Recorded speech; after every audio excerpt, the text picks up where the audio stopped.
What's up, hockey fans? Today on the Face Off Hockey Podcast, we got a few things to cover. Some Habs talk. Chris Wideman re-signs with the Canadiens, 2-year extension. Phillip Poulin joins the Canadiens also as a consultant to player development. We're going to also break down last night's Edmonton versus Colorado. Colorado wins. And we're also going to do a pregame of the Rangers show tonight. So without further ado, here's my co-host, Scott Blender, and I'm Patrick White. Greetings, sir. Today, Scott?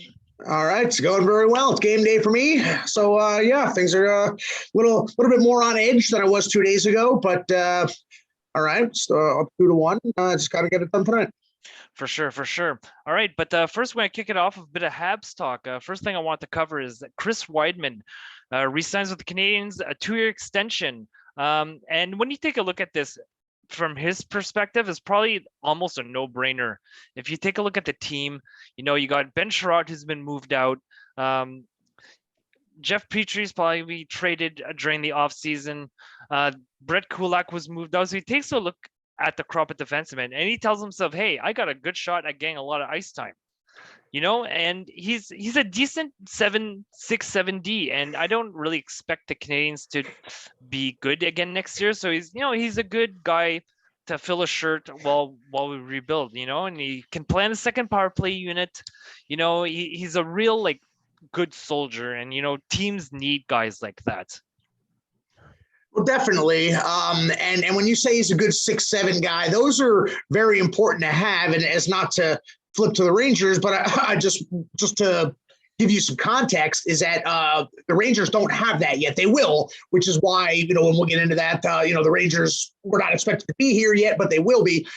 When Ryan Lindgren, Adam Fox's first D-pair partner, went down in game 1, we all of a sudden got blown out in games 2 and 3.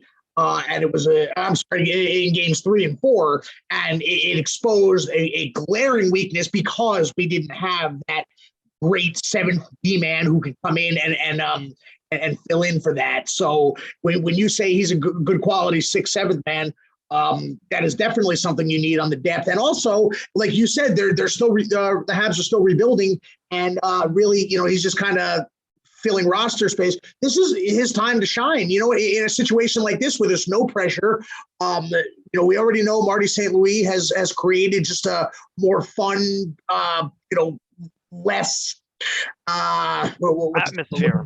Yeah, just a better atmosphere. He's a player's type of coach. He might be the type of coach and this the type of situation where he can develop and all of a sudden become a lot better than you think he is. Yeah, you never know. Or he could just be a sweater filler until the team comes to power. You never know, but he will get the opportunity. Yeah, because he definitely has some offensive ability. He's a good skater, can make a good first pass, as an outlet pass or in the offensive zone. So yeah, it's really, like you said, it's his time to shine. Again, it was a no-brainer for him to re-sign with us when he got offered that contract. Second Habs news, which just broke today, is that Phillip Poulin joins the Canadiens as a consultant to player development. I think, there's a very forward-thinking move, another, progressive, out-of-the-box move that the Gordon and Hughes have been doing. Right now she's going to be part-time because she'll still be playing, in the showcase tournaments or in the national team. So she'll have a chance to really grow into the role. And, a lot of things that she can teach transcend gender, just like puck handling skills, passing, quick release. She's possibly one of the, greatest, or if not the greatest women's player of all time. So she has instant credibility. She's scored big goals. She has some offensive flair. So I really think this is an awesome move by the Canadiens. Oh, absolutely. Absolutely. I agree 100%. And I love that it happened in Montreal because that's, of all the hockey cities and all the hockey teams where, I don't want to call it controversial, but, it could, I'm having trouble again, finding the words today. That kind of frame of thinking, that kind of progressive frame of thinking, to do it in a city like Montreal where the media attention and the scrutiny and the microscope is going to be probably the most prevalent in any team in the league. to do it there, I think is great. I think that shows a lot of guts. And I'm very excited, as I'm sure you are, to see what she brings to the table. Because this, if this works out well, this definitely open the floodgates. Because if she succeeds in Montreal, it can happen in any other city. Absolutely. And I just have to say that she's not the first woman to have a player development role in the NHL. Just to mention, Kendall Coyne Schofield from the U.S. national team. She's a player development coach with the Chicago Blackhawks, and Haley Wickenheiser is actually the head of player development for the Toronto Maple Leafs. Wow. And right now she's probably considered the greatest female player of all time, but I think when Poulin's career is over, she'll probably have surpassed her. All right, so that pretty much wraps up the Canadiens news. Now let's jump right into Colorado sweeping Edmonton. Yeah, I think, people saw this coming. I mean, Edmonton obviously did put up a good fight. They did not go down, they went down swinging, but, Edmonton, I think Edmonton wasn't supposed to win the Calgary series. I mean, they did handedly, give them all the credit, but I think Calgary was a more complete team. And, Edmonton very, very top heavy, clearly exposed for a goaltending issue, which as a Ranger fan, I'm very happy to see because the Devils are coming to power.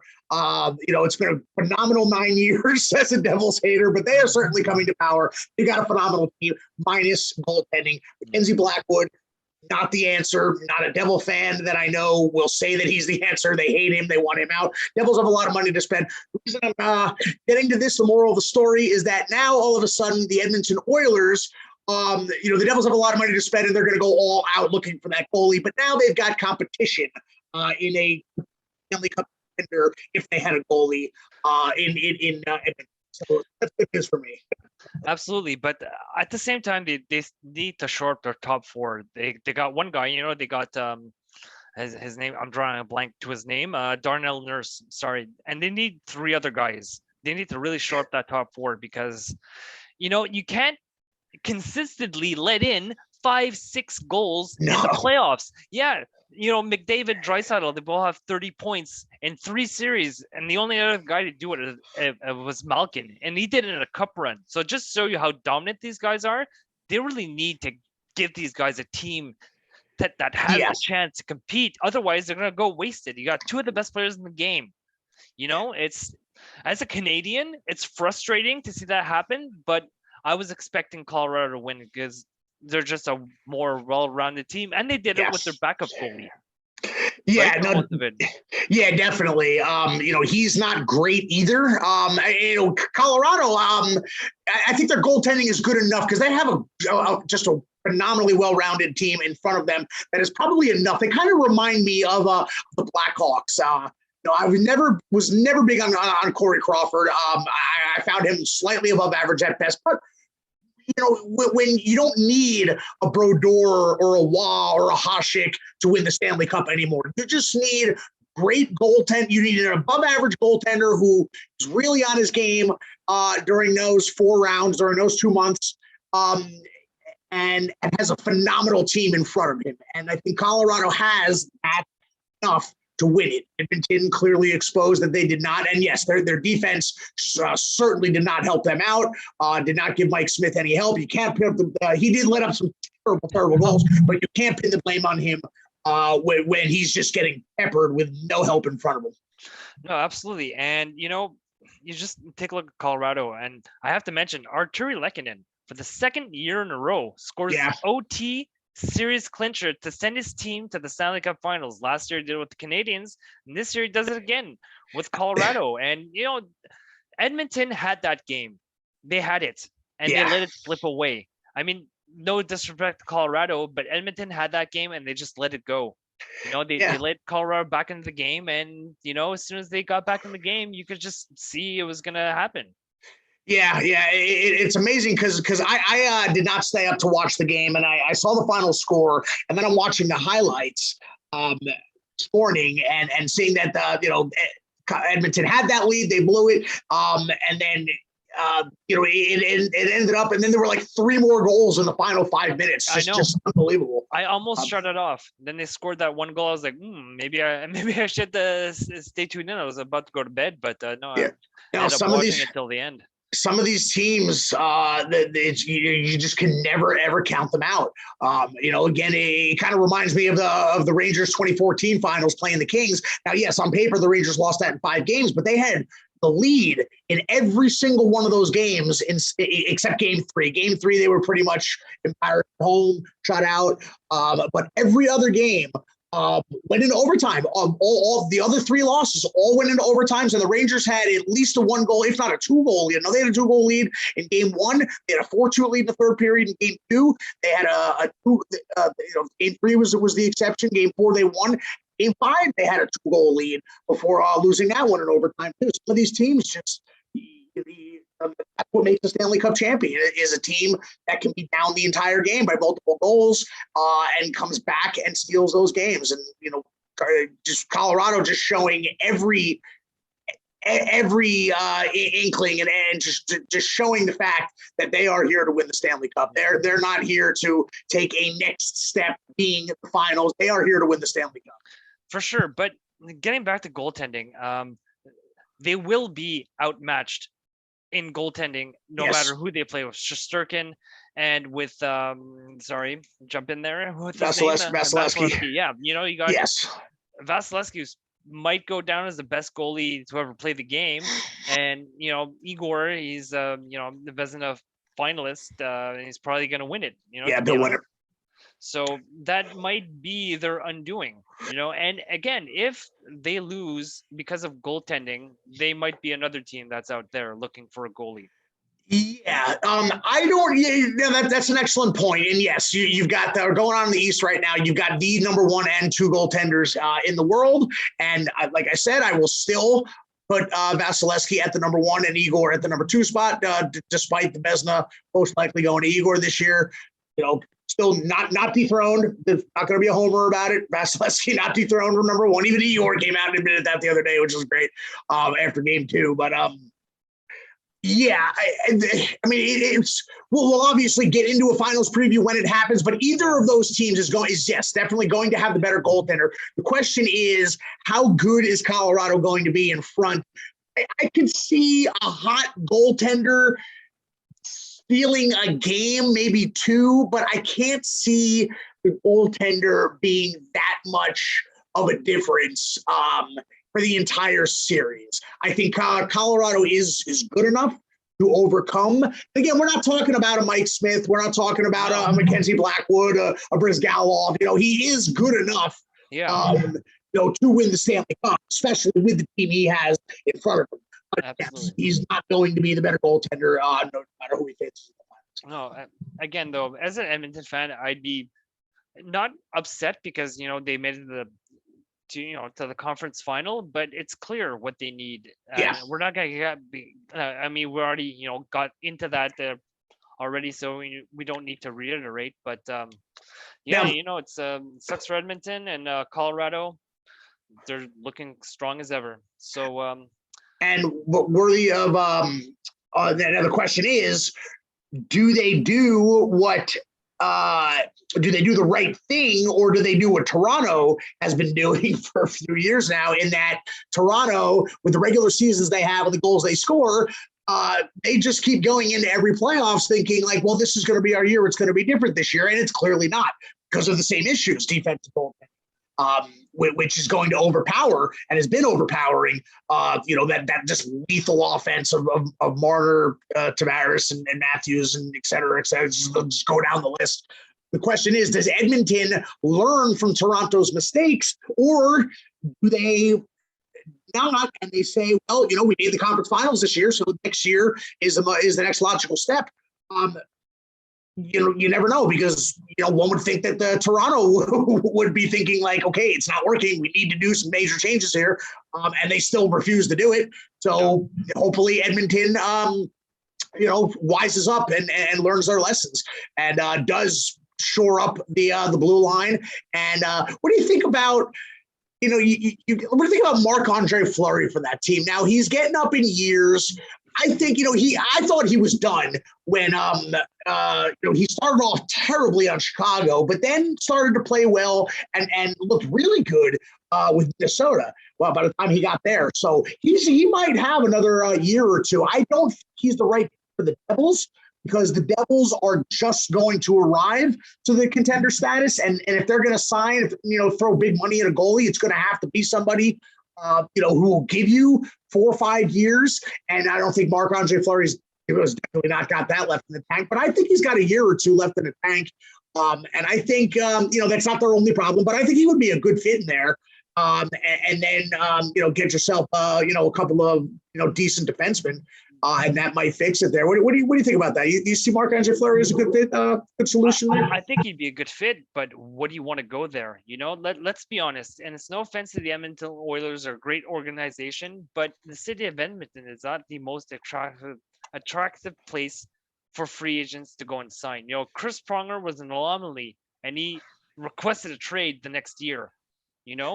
Well, the city of Edmonton, yes. I mean, I've been there. I'm sure you've been there. But, they've got a phenomenal team there. And who would, as long as the money's right and comparable to anybody else, who wouldn't want to play with Connor McDavid and Draisaitl? And not to mention, I've been to that arena. Yeah, you go in there, you're going to a conference finals team who's trying to, take the next logical step and get over the hump. You're playing with the best player on the planet, possibly the best player that ever lived. No. And not to mention, I don't know if this is a big selling point to athletes, to hockey players, but that arena is just unbelievable. I've been there. It's a cathedral. I mean, it's just absolutely it's modern marble.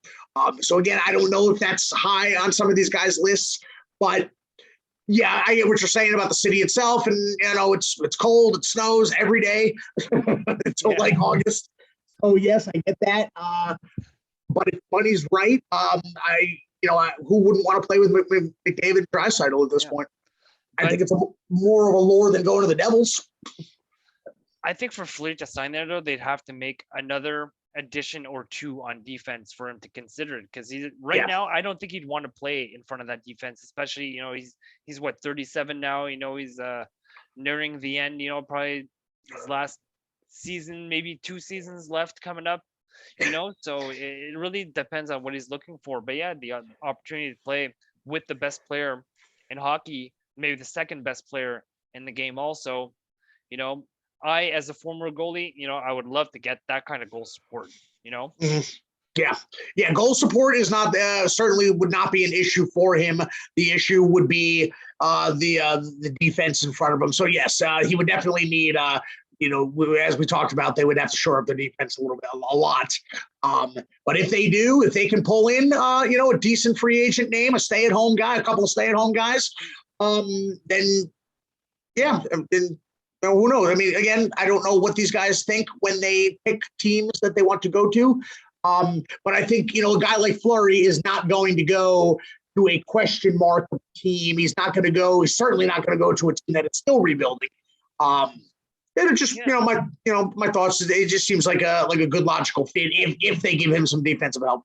Yeah, maybe a guy like Ben Sherratt, who's played a couple of times, played in Winnipeg. He's played for the Habs. So if he's played in Winnipeg, although he did get drafted by Atlanta, and I believe, and then they moved there. But he played in Winnipeg, Edmonton. It's about the same kind of weather. So maybe Ben Sherratt would be a good fit there. He's definitely the type of guy that they would need, that would definitely help them out, even though he didn't have the greatest playoffs with Florida. But, Florida, we talked about that already. Yeah. I mean, you want to talk about a top-heavy team or a front-loaded team. Florida epitomized that. They're going to have a very interesting offseason because they clearly need some help on the back end. Yeah, they got 6 UFAs to re-sign, and they won't be able to keep them all, I don't think. They're going to have a very interesting offseason. Carolina's got a very interesting offseason coming up. They got a lot of guys to re-sign.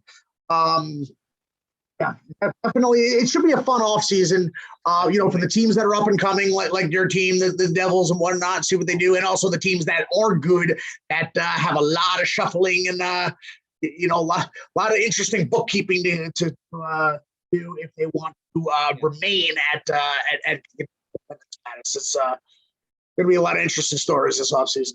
I wouldn't put the Canadians as an up-and-coming team just yet. I think they're going to, be a bottom feeder again next year, but we can get into that closer to the draft. Sure. Anyways, moving on. So now we're going to have a bit of a pregame preview of Game 4 of your Rangers and the Tampa Bay Lightning. Yeah, well, the Rangers taking the world by storm, continue to take the world by storm. It's funny. I had, after being down 3-1 to Pittsburgh and down 2-0 to Carolina, and down 3-2 back against the wall.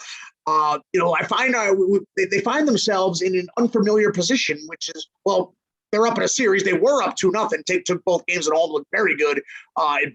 Game 2.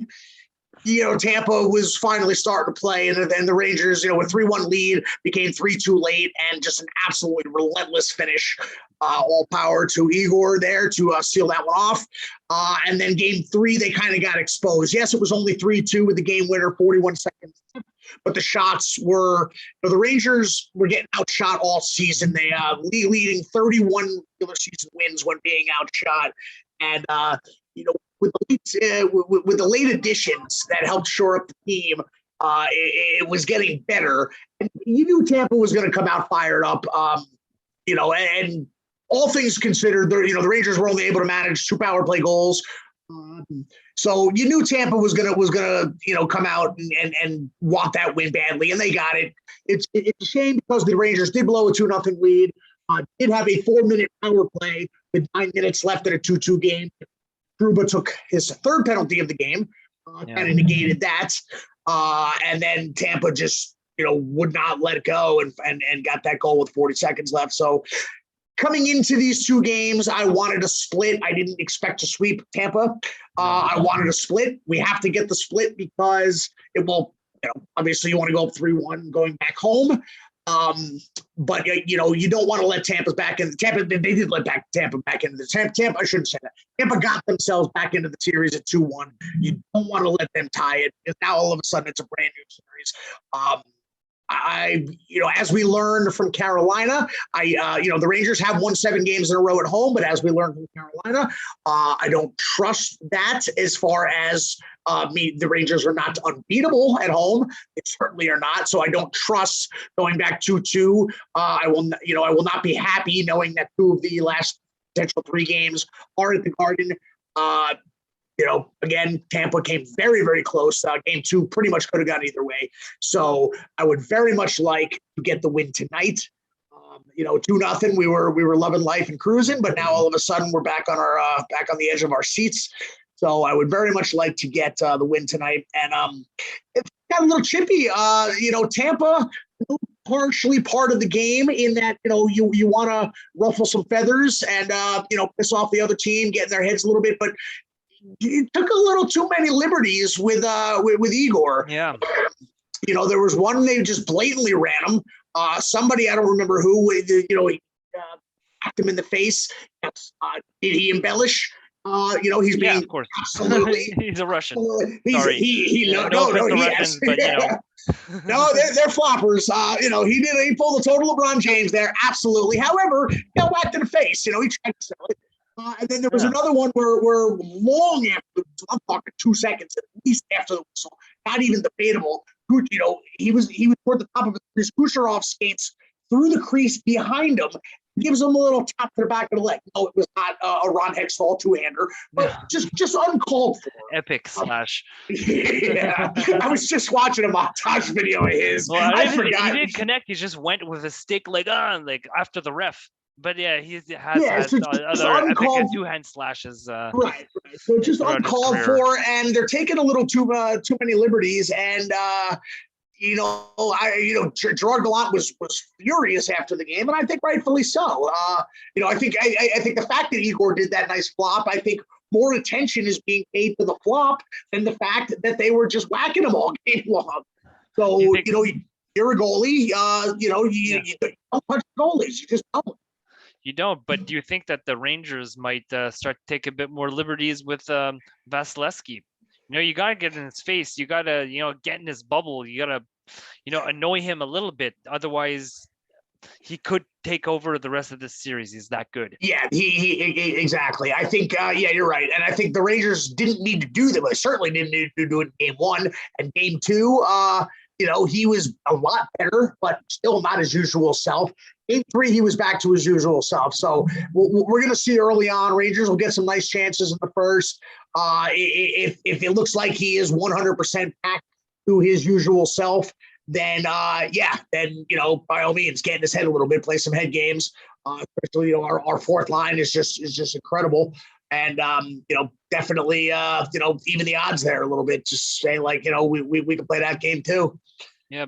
Credit to the Rangers, though. They were able to do something that no team has done to this current edition of the Lightning, which is beat them 2 games in a row. Yes. No other team has done that. They have always come back with a win after every loss, except for this series. So that could be something big, something they could build on and say, hey, we were able to do this to them and nobody else was able to. So yeah. Well, Rangers' confidence is at an all-time high. They're breaking all sorts of, opposing streaks. Pittsburgh, I believe, what was it? They were something about a game 7 with them. They were something like 6-0 or 7-0 in game 7s in the Crosby era or something like that. Don't quote me on that. I'm not 100% sure. I saw some ridiculous stat the Rangers had there. Oh, that couldn't be right because we beat them in game 7. I don't know. There was some kind of game 7 stat with them that the Rangers broke. Carolina was undefeated at home before the Rangers went and blew them out. They were something like 7-0 lifetime in game 7s. That one I'm pretty sure of. Broke that one as well. Tampa 18-0 since I forgot what year we're going back to, but 18-0 in the whatever after losing a game, broke that. So yeah, the Rangers are just breaking all sorts of streaks, that are not going in their favor. And it's showing because they're having fun out there. The confidence is just unbelievable. Once you get to within 2 games of the Stanley Cup Finals, I don't like to use the term playing with house money because we're 2 wins away and 6 wins away from winning the Stanley Cup. So I don't want to use that term because we're not just happy to be here anymore, but in reality, the Rangers are playing with house money because they were not supposed to be here yet. We knew we were building to this. We knew with what Gordon did and what Drury finished off, we knew that this was going to come eventually. It wasn't supposed to happen now. It's supposed to happen this year, maybe even 2 years, I think, was the time frame. It was, they were supposed to be maybe a low-level playoff team this year. This year, we'll call it maybe a second-round team. They're far exceeding expectations. So yes, in reality, they are playing with house money no matter what happens. If Tampa wins the next 3, it was still hats off, standing ovation season. But that being said, when you're this close, I don't accept that, especially when we're up 2-0 in this series. Absolutely. I think the Rangers have to win tonight. If they don't win, I think it's going to be really tough. But they need to step on the throat of Tampa tonight. I mean, Tampa's a tough place to play. They got a good atmosphere, good crowd. They really get behind them, and they're great at home. So you got to be able to win at least one game on the road. But I mean, I'd be disappointed if you go up 2-0 and then come back from Tampa tied 2-2. But in reality, that would kind of be what you might be expecting. Yeah. I mean, look at like Carolina went that way with every team winning on home ice until game 7, but I don't want to do that again. Not to mention, if the Rangers do have Stanley Cup aspirations, they've already went game 7 in the first and second rounds. They have a glorious opportunity. I mean, of course, you just want to win this series at all costs, but they do have a glorious opportunity to actually give themselves to win this series and give themselves a bit of a breather. Let these guys that are banged up, the Goodrow and Strome and Lindgren, give them more than one day off. It's unbelievable that they still, they've been playing every other game for the last 32 days. They've had 16 games. This will be the 17th game in 34 days. They haven't had more than one night off since the playoffs started, and they're still just firing on all cylinders. it is pretty much unbelievable. That being said, when you get to this point, Colorado is going to be sitting with their feet up and for like 6, 7, maybe 10 days, if the yeah. series goes 7.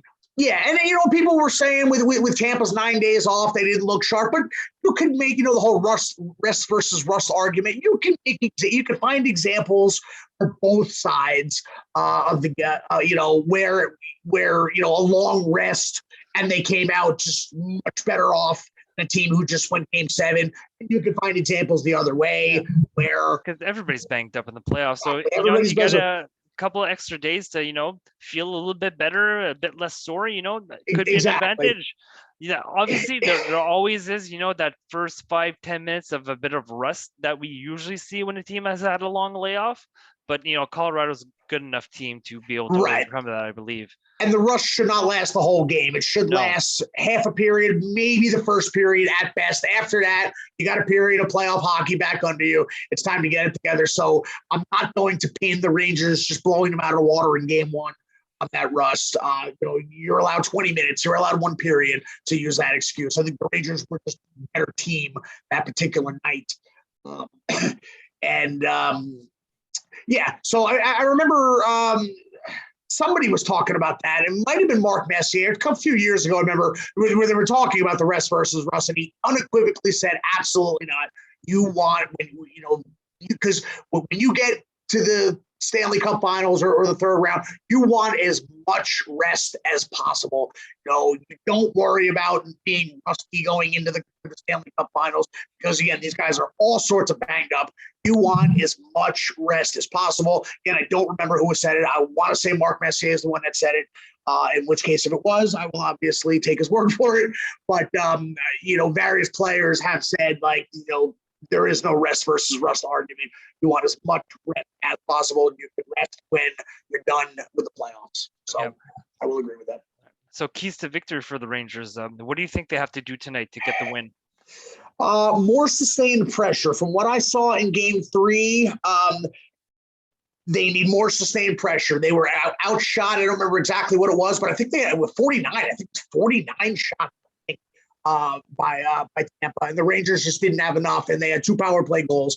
I would like to, and they started taking stupid penalties, and the Rangers, one of the fine points of their game throughout pretty much the entire playoffs was not taking stupid penalties. Yeah. And if they did, limit it to maybe 1 per game, not just 1 penalty in general, but 1 stupid penalty. Whereas Carolina took a ton of them. And Tampa's taken a few of them. That 4-minute Kucherov, as receiver Kucherov, he got away with whacking that, or we'll call it a tap. We got away with tapping Igor in the back, but then he takes a double minor high stick with 9 minutes left in a tie game. So, they can very undisciplined. The Rangers have been a very disciplined team all year long, specifically in the playoffs. They need to get back to that because it got a little undisciplined in game 3 and get a little more sustained pressure. Like I said, coming into this round, I think Tampa suits the Rangers a lot more than Carolina did, because Carolina's defense just all around is just suffocating, and the Rangers couldn't play their game. Yeah. And their game is finesse passing. Barron has added that just brilliant passing to his game. He's not just a sniper anymore. He had 70-something assists this year. And that's their game, and just, making those great passes, finding eventually the open man. I'd like to see them shoot more because they get a little bit too carried away with that. They look for the absolute perfect pass, and when they will get a good pass that seemingly set up a good scoring chance, a lot of times they make the mistake of then making an extra pass, and when you make that extra pass, then it's over. So I'd like to see them get more sustained pressure. They had that great shift. Did you see that shift in game 2 where the Rangers were in the offensive zone with the kid line, of course, something like 2.5 minutes. Yeah. And then capped off by somebody for Tampa having it in the corner, just trying to flip it out. Fox jumps in the air, snags it with his glove. Crowd went nuts. 2 more passes, boom, post in the net. He hit a one-timer. Yeah. Obviously that kind of shift that long, 2.5 minutes, is kind of an anomaly. But I would like to see them get a good 40, 45 second attack there where the defense gets all tired out, because shifts like that are 9 times out of 10 are going to end in a power play or a goal. So I'd like to see that more shifts like that. They didn't have them in game 3. Didn't have any of them in game 3. I'd like to see more sustained pressure, keep away, tire them out, get them frustrated. That's what I'd like to see tonight. Great. And yeah, like you were saying, though, you got to stay out of the box, though, against Tampa, against this power play. I know they're missing Braden Point, but when you got Stamkos and Kucherov as your triggermans, you got your one-timers coming from both sides. Hedman is your quarterback. Yeah, no, Braden Point, even without Braden Point, that is an absolutely lethal power play, just as they know the Rangers power play is lethal. Again, 2 in game 3, but the problem is we couldn't do anything that wasn't on the power play. So, yes, stay out of the box and by all means, continue to take advantage of the power plays that we do get, because Tampa is undisciplined and there will be power plays. All right. So what do you see happening tonight? Any prediction, or you rather stay away from that? I would like to stay away from that because, it's my team. So, yeah, I don't want to touch the money. Especially, again, I expected to lose. I expected to lose game 2, to be honest with you, because there were just a lot of things going against the Rangers that day. The 18-0 after the loss. The rust was finally gone. They got embarrassed, but they hadn't been at all playoff. Vasilevsky was embarrassed. I was very surprised that they won that game, going into it. And then, so you knew that Tampa was going to be even more pissed in game 3. So I would very much like to, like we said, you want to get the split anywhere you go, and you want to get that 3-1 lead. I don't see the Rangers blowing it. I mean, 3-1 leads happen. We came back from Pittsburgh 3-1. But that being said, I'm going to bank on 2 more home games, if it's 2-2, but I will bank on it if it's 3-1. Yeah, I mean, for the Rangers to win tonight, like you were saying, they got to stay out of the box. They got to get in Vasilevsky's face, and they got to sustain pressure. And if they don't, I think that Tampa might take this game tonight. Yeah, no, I mean, they've got everything going for them. Their backs are not proverbially against the wall yet, but they kind of are, because they know if they don't win this game, then they're in all sorts of trouble at 3-1. So anybody's series. Yeah, but 2-2, it's anybody's series. At 3-1, it's kind of not. Great. And were you watching it? Any viewing parties for you tonight, or just gonna take it easy? No, just home where I've been. I've got a development of a potential lucky outfit that I've been wearing. my weekend job. I work by the pool. I wear a pool company T-shirt and khaki shorts. I happen to wear that because I was working last weekend, Memorial Day weekend. In the United States, obviously, last weekend I was working Saturday and Monday, which were games 5 and 7 of the Carolina series, and it didn't work out for me in game 3. But I'm going to go back to it and put the outfit back. Oh, I'm sorry, and I put it on. The difference maker was I put it on dirty, disgusting, covered in sweat in the hamper. Hadn't washed it yet. And pulled it out and put it on for game 2, and they won that. So that's where the outfit comes from. I wore it all weekend. It hasn't been washed. I'm going to put that on and sit on my couch. No worse than some players that keeping the same underwear for the playoffs. Yeah. I mean, probably worse. Everybody's superstitious.